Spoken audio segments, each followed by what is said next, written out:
They should have never given humanity a complex frontal lobe and a desire to learn everything possible, but then again, maybe we're just chill guys like that. Good lord, I need to get off Instagram Reels. In the events of Don't Speak, a creature would begin stalking a nearby town and the abodes of those who lived there. Systematically going from house to house, this being would evidently not arouse enough fear, I guess, for people to band together to actually go out and hunt it. As a family would arrive to check on Grams, they would find her and everyone else missing. But what exactly is this thing and where did it come from? Well, let's discuss its genetics, venom production, hybridization, and just how absolutely weird it looks in this episode over the movie Don't Speak. But first, this episode is sponsored by Incogni. Go to incogni.com/Roanoke and use code Roanoke to get an exclusive offer of 60% off. That's incogni.com/Roanoke and use code Roanoke, or click the link below to take your personal data off the market. You know what's annoying? People profiting off your stolen data. Let's say you sign up for a newsletter or put your data on a website relying on a big company to actually properly safeguard that information.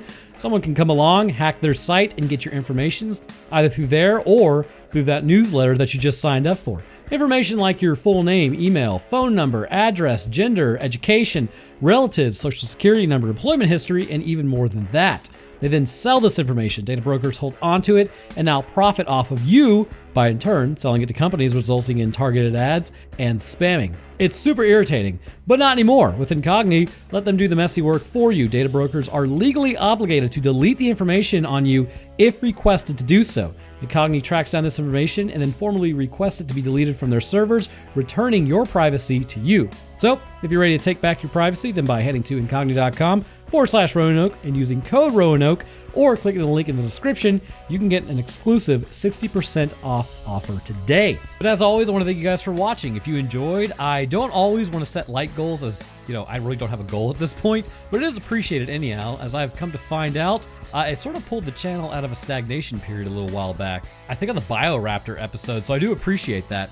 Anyhow, if you'd like to come join my Discord, you should check that out in the description, as well as come watch my gaming channel, Roanoke Games. Still doing stuff over there. Somebody said I should call it Roanoke Actually Games. Listen, the jabs, man. Anyways, and subscribe if you like this stuff as we approach 1.1 million, which other than that, I do appreciate the support, Bromethii. We kick off this story with Uncorked having produced this. Yes, I can tell someone was hammered when they had to make this movie, as we will come to find out. A woman then walks around her poorly lit house as her daughter comes in. It's late at night, so you know what that means. It's laundry time, apparently. The daughter then talks about what happened to Barry next door, as Sandra, with two N's for some reason, says, well, Barry always had his problems, and then dismisses it. And based on what we're going to see, this isn't like, oh, Barry was drinking again, what a gas. Barry was torn to shreds. What sort of self-made problems would have resulted in that? So Carol tells her to take it easy, relating apparently what happened to Barry could also happen to her. Now, how, pray tell, is your mother supposed to devolve into a bunch of ribbons on the floor just by doing laundry? So she goes outside to hang the laundry in the middle of the night. Famously, when you want to hang laundry, as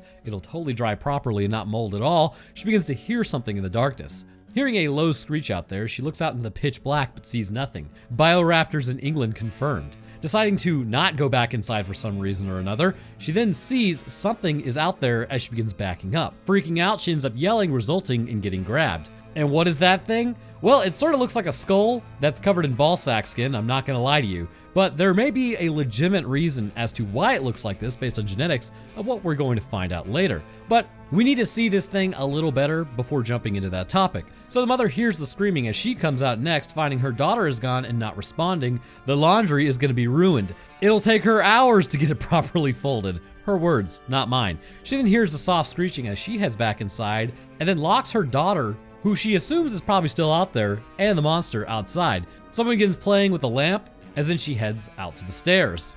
I mean, yeah, just start barricading at this point. So she pulls out her phone before going and grabbing a force multiplier, and just by the looks of it, I think those rounds may be way too large for it. Like, oh great heavens, how is she attempting to load that thing? Alright, look. First, this is taking place in England, so their rules are a bit strange about self-defense mechanisms. That said, if ever you buy one of these, which as an American is your right to do so, you need to learn about the actual tool that you own. First, never assume it's empty, which means never point it at yourself or others as a joke. Even if you take out the actual magazine, there is usually still one in the chamber, which has caused a lot of problems for a lot of people. Always remember that. Second, never point it at something or someone you don't intend to put down. These things aren't a joke. They serve a very real purpose. And third, you need to actually practice with what you are using. This is a perfect example of ignoring all three of those things. Why in the name of all that is holy would you be trying to load this thing by shoving rounds in the hand grip? How do you assume that to work? I am so confused, but not as confused as this actress.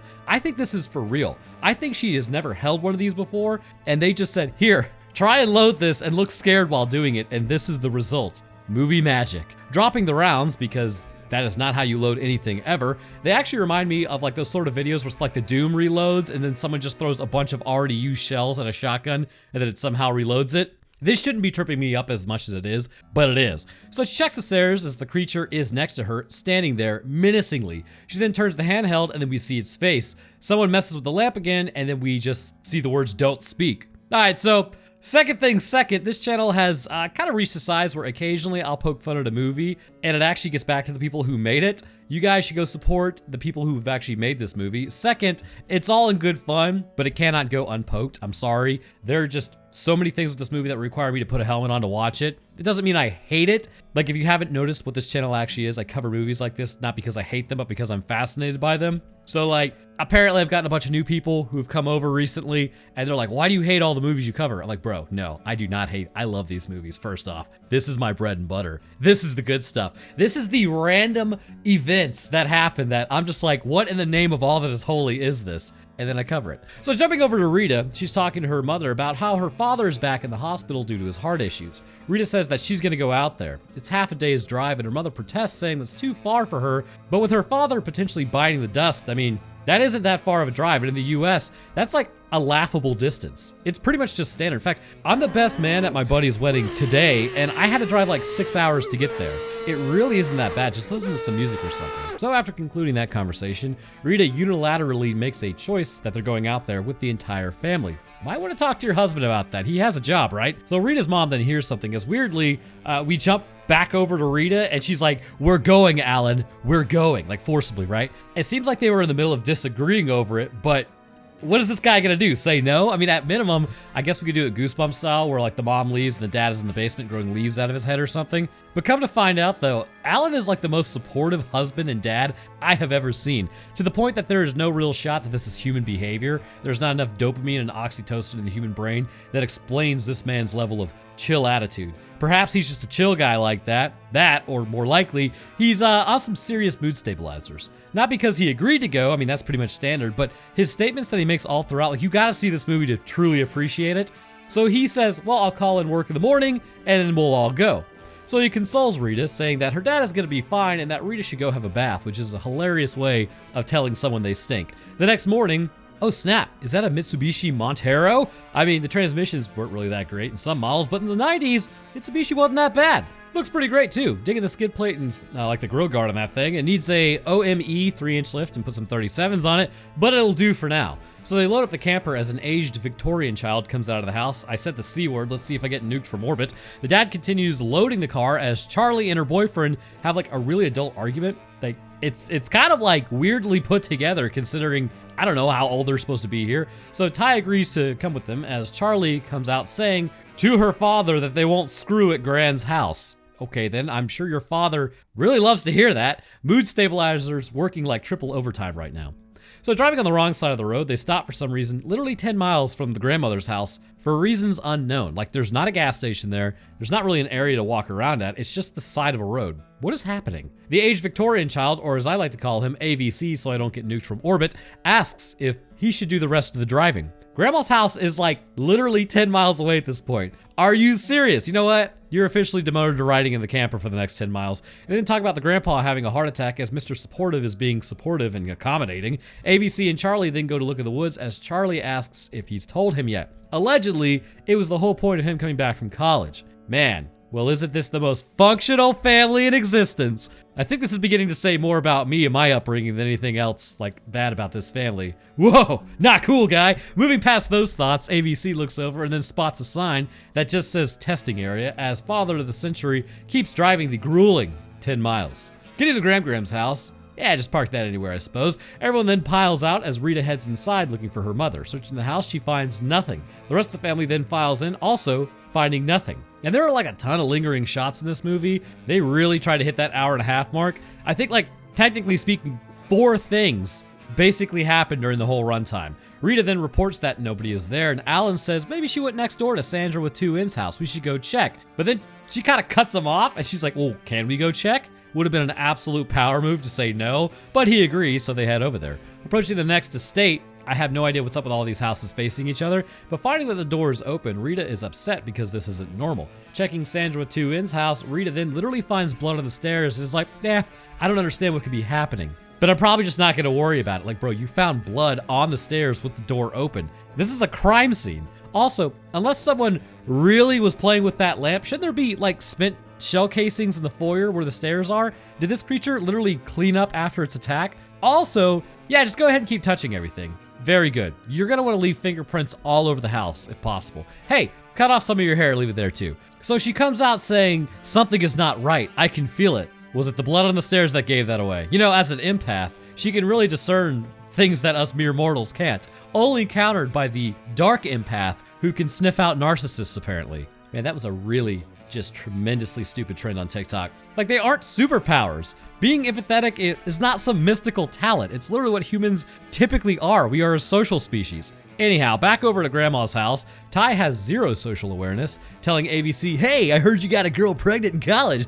Congrats. Yeah, bro, totally meant to do that. Thanks for that. It's awesome, bro. So AVC gets angry at him and then his sister for spilling the spaghetti out of her pocket about it. And I mean, she is telling his business, so I get it. So Rita and Alan then get back, finding that their phone is dead. They borrow AVC's phone, but it also doesn't work. Everyone's phone is dead, as Alan and Rita say they need to head into town. Yes, of course. Leave the offspring in this area with an assumed murderer about. So Alan gets to the Montero to start driving, but it won't fire up. And he's like, maybe I left the lights on, as AVC's like, but you did leave the lights on. This is actually what's happening in the movie. These are lingering shots. So he asks Ty to check out the Jeep to see if he can get it moving while they walk into town. So heading over there, everyone is completely gone. Alan tells Rita to calm down, knowing she's panicked, which made me like, he's like, calm down, Rita, I know you're panicked. Like, bro, you're the one panicking too. So Ty, working on the Jeep, like, I really wanna know what this guy's working on. What exactly are you using that wrench on? I need to know, because if you were using it near the battery, it wouldn't be in that part of the, if you're checking, like,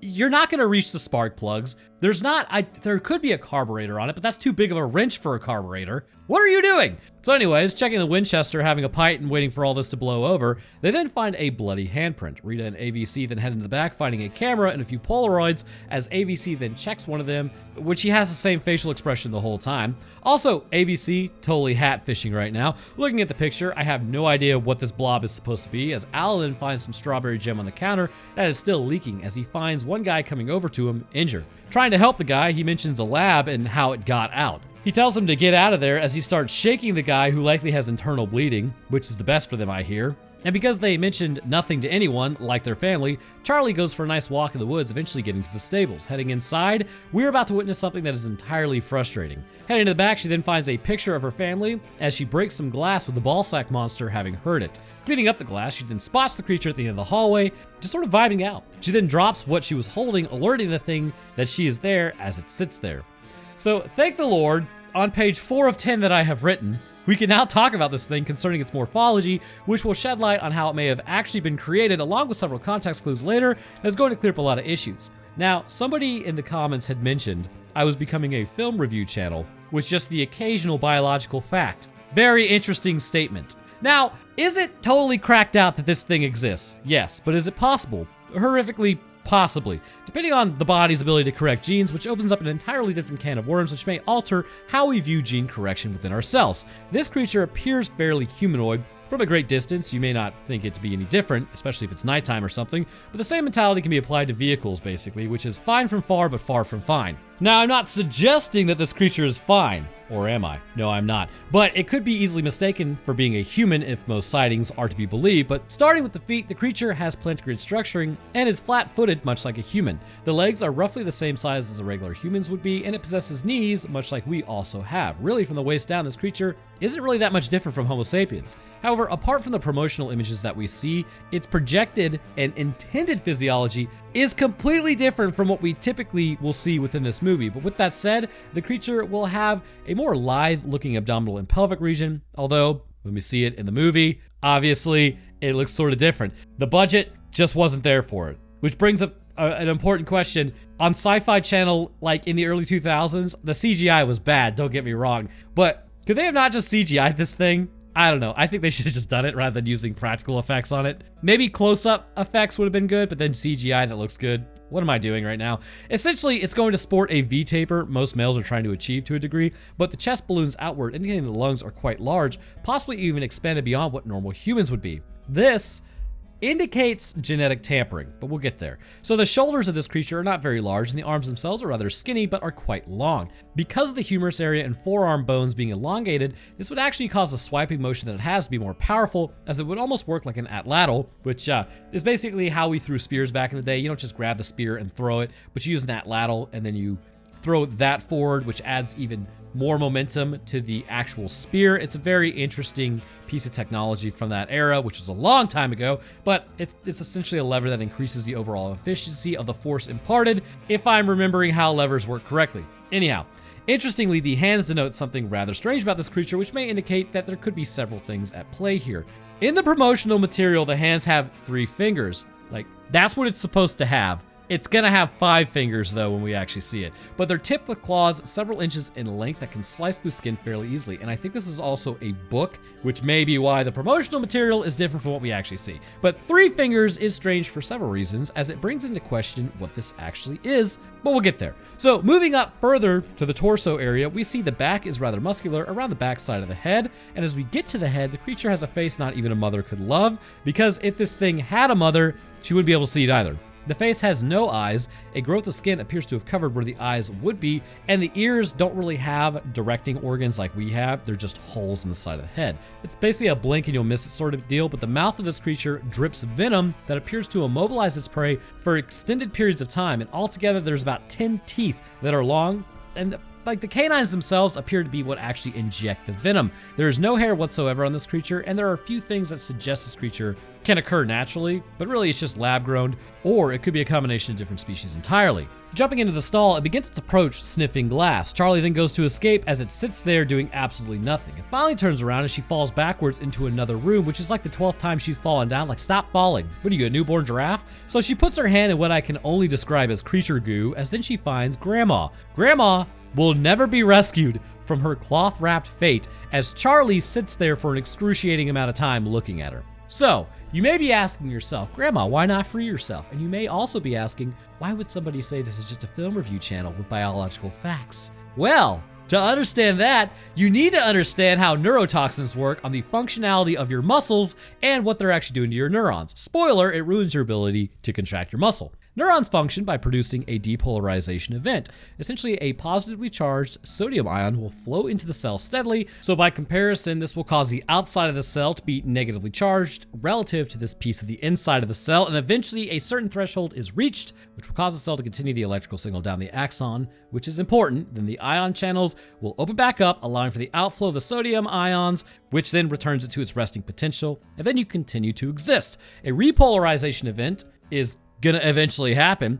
So as the signal continues, this is the basic process, and it must be maintained in order for neurons to communicate. Now in the axon, it will travel down, sped up by the myelin sheaths until it gets to the axon terminal. From here, you are now approaching the synaptic gap. These gaps exist in conjunction with the next neuron, and these are known as dendrites, which will go into the cell body of the neuron. Within these synaptic gaps, neurotransmitters are released to communicate to the next neuron as far as what it's supposed to do. When a neurotoxin comes into play, this is obviously going to disrupt all of it. Usually it's going to take place in the synaptic gap itself. Neurotoxins will inhibit or promote too much of the release of neurotransmitters. They can also bind to the receptors on both the pre and post synaptic membranes, disrupting communication from cell to cell, or even the neuron's ability to fire. By binding to the receptors and blocking neurotransmitters, your next neuron never gets the message to actually fire, and this can have downstream consequences, such as your motor neurons not actually firing, meaning no muscle fiber contraction can take place. And this is what makes you paralyzed.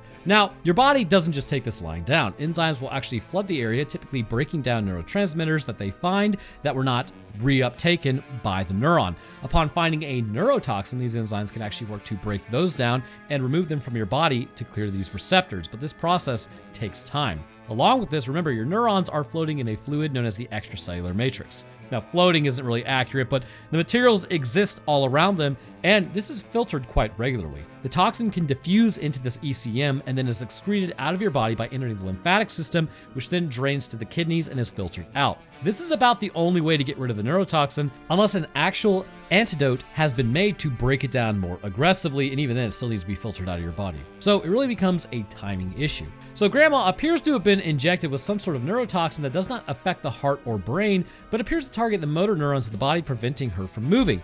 Given what we will see with this creature, I think this is probably spider polyamines. They will actually block neuromuscular junctions and prevent the release of glutamate, and without this, your motor neurons do not know to fire, which again means the muscles cannot contract. And this is likely what is causing the paralysis that we are seeing, which would indicate that this creature probably does have some form of spider DNA within it, and this is supported by the webbing that we can see. But the question is, if this creature appears to have spider-like qualities, how did it get like this, and what was it mixed with? Now, it's gonna get a little out there. Remember, this video is just for fun, and we're gonna discuss that. So Rita now comes up to Alan saying that they found a picture as AVC then spots Mr. Internal bleeding, no longer bleeding. Charlie now approaches Grandma slowly as possible, as Charlie then gets grabbed by the creature and slashed. It then goos on her, gross, as she falls literally 4 times running away. Also, the door is now closed for some reason as she runs off into the woods bleeding. Must be the gal's first time walking because my god. Anyways, finding Ty,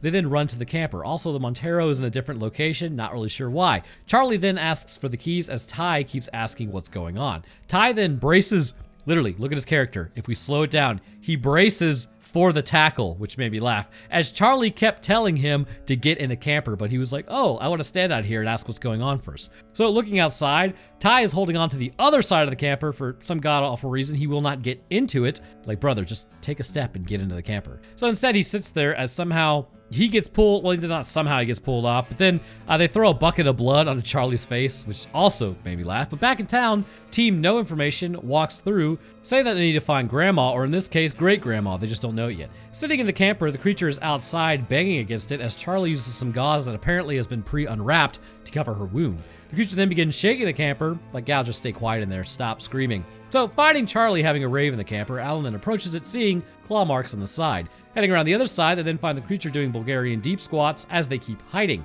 This thing is actually pretty unobservant. So they run to the house and shut the door as Rita says they can't leave them out there. Somehow, beyond all comprehension, Alan's like, oh, it must use sonic radar to track them. Brother, how do you know?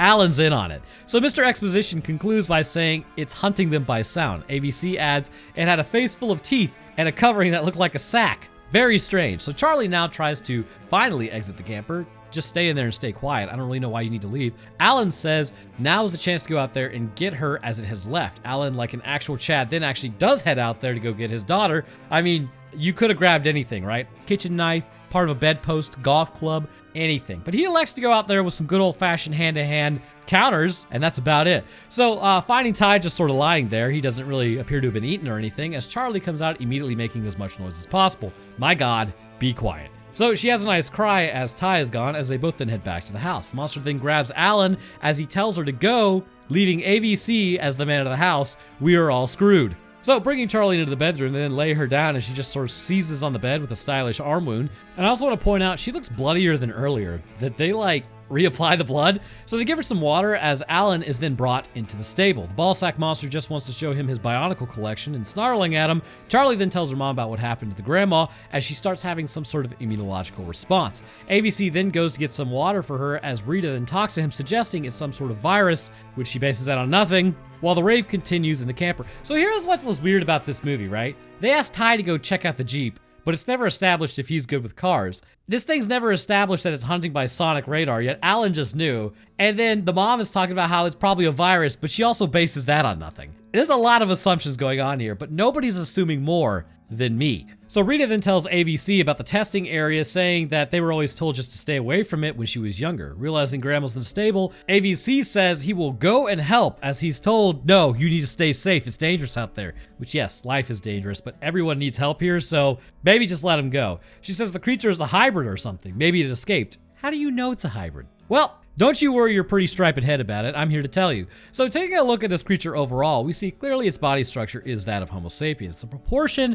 that it has is very human, especially for the movie as opposed to, I'm assuming, the book, including the structure of the legs and feet. These type of legs are not all that common in the animal kingdom of Earth because they have to follow a very specific path of adaptation, going from grasping appendages to those into structures that, you need to basically be able to walk. This led to an overall shift in how our legs work. Now, there are the creepy man legs of an ostrich, but you get the point. So the Achilles tendon, for instance, stores up energy as we walk, which is used to take our next step, which allows for our bodies to work more efficiently on the hunt, which is why humans are persistent hunters. While there are other animals who are persistent hunters, they don't make them like us anymore with our ability to sweat. Although wolves, dingoes, painted dogs, they're all considered persistent hunters, as well as hyenas, I think, which is interesting given our teamwork with wolves in the past to create dogs. It's like we approach them and say, "You're telling me you're a persistent hunter too? Did we just become best friends?" Fortunately, the wolf could not answer in that encounter, but it did just kind of hang out with us. So back to the topic at hand. This creature having similar structures to man that it would have needed basically explains that it's probably a homegrown Earth classic, along with how it behaves in its bipedalism, but also kind of the way it looks makes me think that it's combined with something else. While I am inclined to believe there are similarities between potentially spider DNA, for instance, there's an issue that I cannot reconcile. First, why would the eyes disappear if spider DNA was combined with human DNA? Why would there not be any, basically, extra limbs, I guess is the best way to put it? Why would its hearing be preferred when spiders have excellent eyesight? These all mean that likely, while it does have attributes that mimic a spider or possibly even was mixed with a spider, such as because of the venom and webbing, it in fact has to be mixed with something else. Plus, when we look at the fingers, again, from the promotional material, which I think is based off the book, it has 3. This would mean the spider influence is not the only thing there. This means this creature might very well be mixed with something beyond what Earth has, meaning it had to be combined with, I'm not saying it's aliens, but I'm saying it's aliens. After watching this and looking at it, we see it really does not have a belly button. The pelvic region is too small in comparison with the torso based on what man would typically have, and there are no extra limbs or structures that would indicate that there is that much of an arachnid influence. So what could it be combined with? To me, it appears to be combined with a gray. What is a gray? I'm glad you asked. Don't click off either. You have to stay here and listen. Good God. Anyways, grays, they're basically absolute nerds, which is probably gonna get me beamed up or something, but it's a species of alien that allegedly in real life humanity seems to have had a lot of encounters with. This species typically stands at around 4 feet tall or so, has really narrow pelvises. They're about 1.5 meters tall. They are alleged to be shorter than humans typically. They're more lithe and they have thinner torsos, which also means they have thinner arms. Like they are not built quite like humans are. They usually have large black eyes. They don't really have ears. They possess gray skin all over their bodies. And they're said to have 3 fingers, which would typically kind of go with what we were looking at. And they also have similar structures concerning legs that man does. They're bipedal. So now, if this is actually real, it's interesting to think that this species may have been observing man, but in this movie it would also indicate that man has been observing them. So where does this come into play concerning this thing? Given that it's a hybrid of man, I would have to assume it gestated under probably non-normal circumstances, given that there's no belly button. This means that there is no attachment to a uterine wall. However, it's clear what the intention of creating this thing was. Very likely, it's to raise human intellect by adding in gray DNA to the human genome. This would seem to indicate that the grays have a genome, much like man does. Now, how might this be done? Well, if it isn't everyone's favorite gene alteration tool, CRISPR. I know it's been a hot minute since I've talked about this, right? But for all those new here, CRISPR stands for Clustered Regularly Interspaced Short Palindromic Repeats. Essentially, this is an extremely primitive immune system of prokaryotic cells, specifically bacteria. See, in the ocean every single day, a war rages. Roughly 20% of all bacteria in the ocean is killed by viruses daily. Well, life finds a way, according to a famous doctor, and life continues to evolve. Prokaryotes, to survive the viral onslaught, developed CRISPR in the Cas9 protein complex, which will actually read incoming mRNA strands for specific patterns of coding. And if it matches a known virus coding, it will then chop it up and destroy it. It's pretty great for prokaryotes, but even better for man. This is heralded as potentially the next medical revolution for mankind, and this would give us the ability to fix genetic issues, render viruses a non-issue for our bodies by taking them out. Like let's say DNA viruses such as HIV, which actually implant into your genetic coding, it will destroy it, and then we can actually implant desirable genes, and in general, alter human gene coding. Now, what form would this actually take concerning the movie? Well, you're looking at it. By obtaining gray genes, the plan may have been to implant these genes at specific points in the coding to potentially create a more intelligent human. However, as we all know, adding two things together that are good doesn't always mean you're going to be better off. When it comes to the genome, there are still many things that we do not understand that to this point, it's kind of really just all theory and politics. We know a bit, but the problem is downstream effects and how the body reacts. By messing with one gene concerning the gestation process, for instance, that seems completely unrelated. This can impact the next gene and when it's supposed to express itself. And that second gene may only affect things like hair growth, right? But then that could affect a third gene's expression, which has to do with folding correctly to form the spinal cord, and so on and so forth. Our understanding needs to be more branched out, which brings into question if we really need to build like a stopgap or something to prevent other genes from being negatively impacted by alterations of other genes, which then creates some crazy constraints. Because you ever seen the movie Bandersnatch, where you make a choice which then has other branching consequences? Or like read a Goosebumps book where it's like turn to page 86 if you want to befriend the knight, and then it's like he stabs you. The point is that everything we alter could basically lead to an entirely different set of choices that may not even be the ones that we really want, because it's going to affect the cell negatively. And this is kind of a good example about it. So the other part of this is, do we really even know how gene repair actually works? This is an anecdotal story, but I have a friend who works with gene editing in the gene editing field. He's a geneticist. We were grabbing a beer one night and he was telling me about how they were utilizing CRISPR in a test that they were running. They would then correct the gene, only to find later that the gene had reverted back to its original state, despite it being corrected and not really even having supposed to have the ability to change back. As we all know, DNA polymerases and DNA ligase, with polymerase filling in the gaps during the gene repair process and ligase actually joining the broken DNA fragments. I mean, also there's others like excision repair, which cuts out damaged DNA, but MLH1 and MSH2 proofread DNA, which these ones are kind of great interest, as proofreading, the proofreading process appears to potentially bring the bad gene out of retirement, changing the functional copy back to the original. And this might mean we need to actually repair the repair mechanisms themselves if we want gene repairs to exist long term. Like the gene that's responsible for creating MLH1 and MSH2, that might need to be repaired before we even go to the actual gene loci that we need to fix. It's very complicated. Geneticists, God bless you. Anyways, so with this creature, I believe they're using a form of gene implantation by using CRISPR, and this would allow for them to implant these genes. However, this had other consequences in expression, and we would need to understand not only our genome, but an alien race's genome as well, and who's to say what the Greys may have even evolved from. Much like how humans have long dormant genes from other species that came before us, by altering them, these may express. So by taking the genome of another race, it may be that a long dormant gene associated with their intellect could be reactivated. In this case, production of neurotoxins and the loss of eyes. Interesting given how gigantic their eyes are, or it could just be because other genes were impacted that then caused skin to grow too much, which then overran the eyes. Now, take all of this speculation with a grain of salt. It's clear the military was attempting to create some sort of creature that it could use as a bioweapon of sorts, but given the physical attributes that it had and the alterations to the human form, this to me does not appear to be a hybrid, with both being homegrown Earth classics. It looks like some sort of coding had to come from elsewhere, utilizing a human egg and sperm as the basis,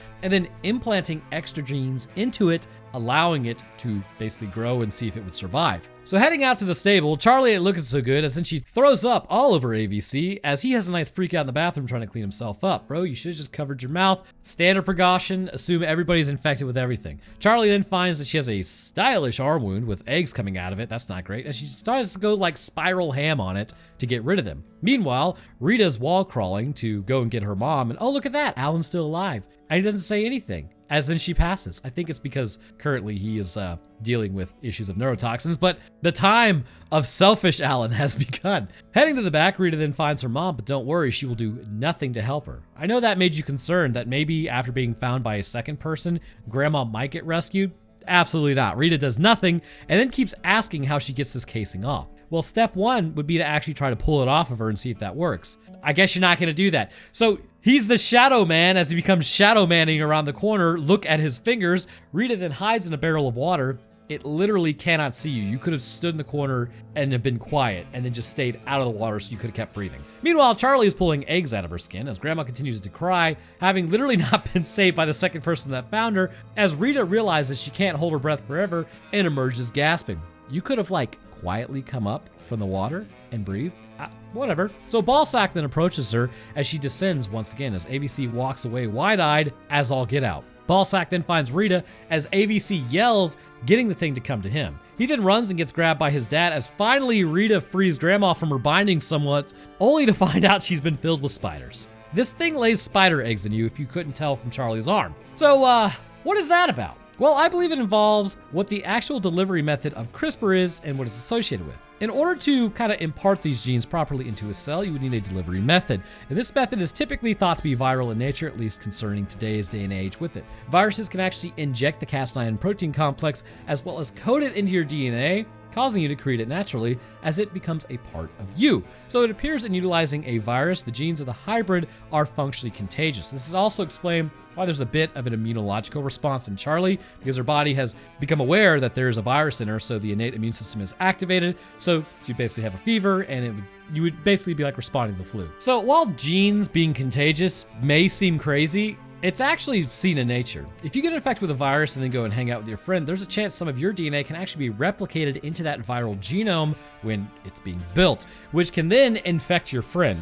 As your DNA is implanted into them, congratulations, you guys are somewhat related, at least a few of your cells are. So viruses are extremely interesting, which is why I'm gonna go get my master's here pretty soon in it. But when a person is infected by potentially this virus floating around in this creature, it appears they can be exposed, which then causes their bodies to start forming these eggs. Now, the complexities of this are absolutely wild. This would require your somatic cells to fully change over to this creature's genome and then begin gestating within the arm of Charlie and AVC. Whoops, spoiler, AVC also gets infected, but it makes sense to a degree. This is a genetic disease that alters your genome to be like that of the ballsack creature, which likely would also morphologically have an impact on you as you would turn into this as well. So as for the spiders, this may indicate to a degree that apart from the gray DNA being used, other DNA was added in. These eggs clearly create spiders, like real spiders. Possibly they're also a delivery method, a vector of sorts, which then spreads out, bites others, infects them with this virus, but eventually it turns you into this gray creature. It's possible this was more of an unintended consequence of developing some sort of infection method, apart from these creatures just running around. So the life cycle would appear like this. The creature was created by utilizing possibly 3 sets of DNA, spiders, human, and gray, given what we see. It lays eggs that become spiders, potentially due to the desirable infection vector. Upon being bitten, your genome becomes rewritten to become like this creature, creating eggs of your own that will then go on to infect others. Undeniably, this would destabilize the population rapidly, but the issue is it would create a fairly strong creature that doesn't just drop after a few shots. And even then, why add in the gray DNA if you're just creating a bioweapon? This is just, I believe, they're probably doubling up on things, to be honest with you. Like at one point, they're like, let's create a bioweapon. Like, oh, well, we have this DNA laid around. Let's create something more intelligent. This had to be a combination of events. This could, like, I think that they're just kind of screwing around and they made like a wombo combo sort of creature. So AVC gets up with his dad like, bro, chill, as AVC then knocks something over like an idiot. The creature then descends upon him as Alan gives a standing ovation, which gets him sliced up. Someone must have saw A Quiet Place in Jim's sacrifice. So Rita then comes over, also making noise, as the dad just gets bodied. Welcome to orphan status, AVC. So Rita, well, I guess you're an adult, so it doesn't really matter. Rita then runs away as the thing gives chase as she enters the camper and hides. The creature then gets in with her as she keeps making noise. It also begins jumping around, which kind of made me laugh, but instead of continuing to hide, she then opens the door and gets attacked. So AVC has a nice cry over his rapidly fading father as he tells the old man about the pregnancy, as then he fades out. Also, the actor looks like, what's his name, Kevin Durand or whatever? This guy has to be related. So AVC then heads outside and then back to the house, finding Charlie is also done so, having cut too many arteries in her arm, getting those eggs out. Man, this is like family annihilation at this point. So grabbing the handheld, he then goes outside to the camper to take the creature out. He finds his mom kind of strung up as he goes to, pull the trigger on it. He finds instead that he didn't check to see if there was one in the chamber, so it does absolutely nothing. Luckily, the entire military of England arrives, all 12 of them, after the whole town was taken out. Quick response, guys, consider you're 10 miles down the road. AVC then keeps mouthing something, I have no idea what he is saying, as then they light up the creature and probably his mom as well. Why is he doing that with his mouth? Checking his arm, he also has eggs in them, which means he is totally boned, and thus concludes, don't speak, I'm sorry. Anyhow, I want to thank you guys for watching. What do you think of my theory? I know there's a lot going on with this, but to me, it wouldn't be enough just to add like one genome The way it looks and behaves would mean that there's something else going on beyond just Earthborn sort of scenarios. Let me know down in the comments. If you enjoyed, leave me a like, it's always appreciated, gets the video out there, and subscribing lets you know occasionally when I post. I'll drop my Twitter, Discord, Roanoke Games, Roanoke Tales, which we are back on Roanoke Tales. I had to take a break for a little bit, but we're back. All that will be in the description, as well as links to my Patreon, but speaking of patrons, I'd like to thank mine real quick. First, massive thank you to our lone astronaut, Tristan Kessick. Thank you, my man. Next, I'd like to thank our astrophysicist, Death Dancer and Feather. Thank you guys as well. And our scientists, Eris, Dakota23, Invictus Echo, Lucian Dragon, Metric System, Official Texan, and Vyrix Hellstrom. Thank you guys as well. And then to the rest of my patrons, I do appreciate y'all. Your help goes a long way towards keeping everything running smoothly, and it's baller. As I mentioned in the last episode, I'm about to revamp the Patreon tiers to kind of give y'all something back for your support, so keep an eye out for that. But all right, that's going to do it for me. I hope everyone enjoyed, and I will see y'all in the next one.